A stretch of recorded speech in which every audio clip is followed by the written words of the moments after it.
চকচক করলেই শূন্য হয় না। বাহিরে ফিটফাট দেখলেই ভেতরে যে ফিটফাট সেটারও কিন্তু বলার সুযোগ নেই। কি চলছে ইসরায়েলে?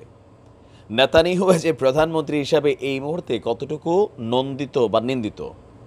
যে কোনো মুহূর্তে সেনাবাহিনীতে ঘটবে অভ্যুত্থান। আন্তর্জাতিক যে কানেক্টিভিটি আছে অ্যাজ এ রাষ্ট্র হিসাবে ইসরায়েলের জন্য খুবই নেগেটিভ সিচুয়েশন তৈরি হয়েছে। শত্রুর অভাব নাই। পঞ্চ পাণ্ডব আরবি বীররা প্রতিদিন উৎ পেতে বসে আছে কখন একটা মেশিন ঢুকাই দেবে ইসরায়েলের ভিতর। নেহুর বাড়িত্ব পড়ার সুযোগ নাই, পড়বে আমজনতার উপর।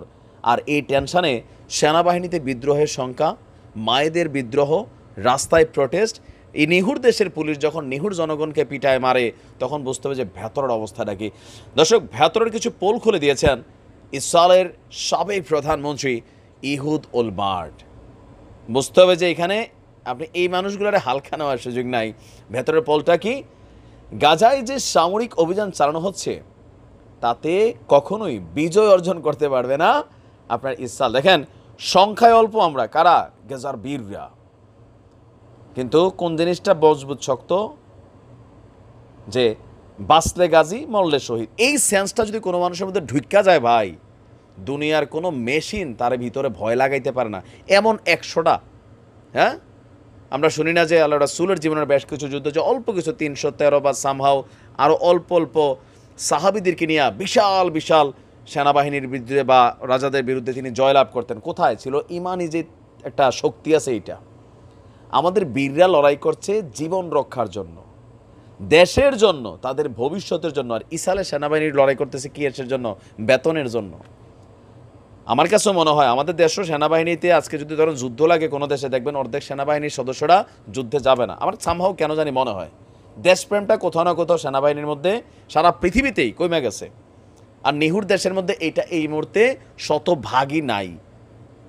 অভ্যুত্থানের আশঙ্কা। এখন আপনার ইহুদ উলমার্ট কি বলছেন? ইসরায়েলের সম্প্রচার মাধ্যম কেএনএনকে বলছেন যে গাজায় পূর্ণাঙ্গ বিজয় অর্জন বা বীরদেরকে সম্পূর্ণভাবে ধ্বংস করার কোনো সুযোগ নাই, কোনো ক্ষমতাও নাই বর্তমান ইসরায়েলি সেনাবাহিনীর। উহুদ ইলমার্ট বলছেন এটা একটি স্থবির যুদ্ধ। এই যুদ্ধ নেহু এবং তার সরকারের কয়েকজন চরমপন্থীর স্বার্থ ছাড়া আসলে ইসরায়েলের কোনো স্বার্থ রক্ষা করছে না। ওনার কথাটা যদি আমি একটা ভাঙ্গা বুঝাই, সেম টু সেম লাইক ইউক্রেনে এই ঘটনাটা হচ্ছে। ইউক্রেন কার বিরুদ্ধে লড়ছে? পুতিন এটাই বলতেছে, মানে তুমি কি যুদ্ধটা তুমি কেন করতেছো? জেলির কিন্তু জব নাই, কয় স্বাধীনতা চাই। তো স্বাধীনতা তুমি তো স্বাধীনতার নামে অন্যের ভাই গোলামি করতেছো, আইসা আমার লোকে লেগে গেছো। সেম কাহিনী ইসরায়েলের হচ্ছে। সাবেক এই প্রধানমন্ত্রীর বক্তব্য হচ্ছে যে নেহু এবং তার সরকারের কয়েকজন চরমপন্থী মন্ত্রী, মানে এরার ওজন টোজন ভাবসা ফাঁকনামি কথাবার্তাগুলো যেগুলা কয়, এগুলার ওজন রক্ষার জন্য জীবন দিচ্ছে কারা? আম সেনারা। টেনশনে আছে কারা? আপনি জানেন যে সীমান্ত থেকে 5 লক্ষ ইসরায়েলিকে আইনা বিভিন্ন জায়গায় শিফট করেছে। তো এরাও তো বিদ্রোহ করছে। কতদিন এদের ব্যবসা বাণিজ্য ইনকাম লাইক রিফিউজি ক্যাম্পের মতন শুধু তাবুনা টানাইয়া বিল্ডিংয়ের ভিতর ঢুকাই রাখছে। তো লাইফ তো একটাই, ব্যবসা বাণিজ্য জীবনের প্রগ্রেস হচ্ছে, বারা সেইখানে গিয়ে যে নিরাপদে থাকবে সেই গ্যারান্টি কে দিবে? নিহত ক্ষমতা থেকে ফেল করবো, চলে যাবো, শেষ।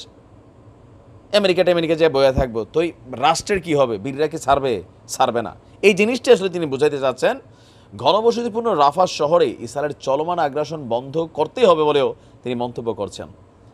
আর তিনি এমন এক সময় এই কথাগুলো বললেন যখন ভিতরে অভ্যুত্থানের সংখ্যা, আন্তর্জাতিক আদালত থেকে নির্দেশনা আসছে, সব কিছু মিলাইয়া নিহুর কিন্তু ভাই ধৈর্য শক্তি আছে এই লোকের, এটা সত্য। কলিজা বড়, কিছুটা শক্ত, ঘাড় কাটা, এটা তো সত্যই। ভেতরে কিন্তু আসলে কিচ্ছু নাই, ফাঁকা পুরাটা। সাবেক প্রধানমন্ত্রীর বক্তব্যে বোঝা গেল। ধন্যবাদ তার এই সরল স্বীকারোক্তির জন্য। ভালো থাকুন। আসসালামু আলাইকুম।